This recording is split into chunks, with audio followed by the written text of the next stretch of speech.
Hello guys, Radhe Radhe. My name is AP and today we talk about the story of मेहनत का फल हम कह सकते हैं। तो कहानी ये है कि एक छोटे से गांव में रामू नाम का एक लड़का रहता था। वह बहुत ही आलसी था और हमेशा काम से जी चुराता था। उसके पिता एक मेहनती किसान थे जो सुबह से शाम तक खेतों में काम करते थे। वे चाहते थे कि उनका बेटा भी मेहनत करना सीखे, लेकिन रामू को तो बस खेलने में, आराम करने में ही मन लगता था। एक दिन पिता रामू को बुलाया और कहा, बेटा आज से तुम भी मेरे साथ खेत पर काम करोगे, तुम्हें मेहनत का महत्व समझना होगा। रामू ने मन ही मन सोचा, ये तो बहुत कठिन काम है, लेकिन पिता की बात मानकर वह खेतों पर चला गया। एक दिन रामू को खेत की मिट्टी खोदनी पड़ी। धूप में काम करते उसका पूरा शरीर दर्द करने लगा। शाम को घर लौटते समय वह थक कर चूर हो गया। उसने पिता से कहा, पिताजी ये काम तो बहुत कठिन है, मैं इसे नहीं कर पाऊंगा। पिता ने समझाया, बेटा पहली बार में सब कुछ मुश्किल लगता है, लेकिन अगर तुम नियमित रूप से मेहनत करोगे तो ये काम भी आसान हो जाएगा। उन्होंने रामू को एक छोटा सा बीज दिया और कहा, इसे बो और रोज पानी दो, देखना कैसे बड़ा होकर फल देगा। रामू ने बीज बोया, लेकिन वह रोज पानी देने की जहमत नहीं उठाता था, कभी कभार ही पानी देता। एक महीने बाद जब पिता ने उसके पौधे को देखा तो वह सूखा हुआ था। पिता ने पूछा, क्या तुमने रोज पानी दिया? रामू ने झिझलाते हुए कहा, नहीं पिताजी, मैं भूल गया था।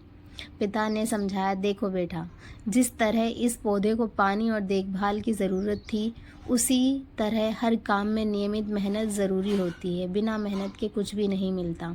रामू को अपनी गलती का एहसास हुआ। उसने दोबारा दूसरा बीज लिया और इस बार पूरी लगन से रोज़ पानी दिया। कुछ हफ्तों बाद पौधा हरा भरा हो गया और फल देने लगा। रामू बहुत खुश हुआ।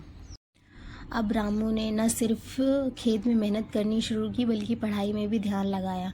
वह सुबह जल्दी उठता, खेत पर काम करता और फिर स्कूल जाता। कुछ सालों बाद वह गांव का सबसे सफल किसान बना और उसने अपने परिवार का नाम रोशन किया। इस कहानी से हमें यही सीख मिलती है कि मेहनत का फल हमेशा मीठा होता है। आलसी व्यक्ति कभी सफल नहीं होता, जबकि मेहनती व्यक्ति हमेशा जीवन में आगे बढ़ता है। हमें कभी भी मेहनत से जी नहीं चुराना चाहिए और हर काम को लगन से करना चाहिए।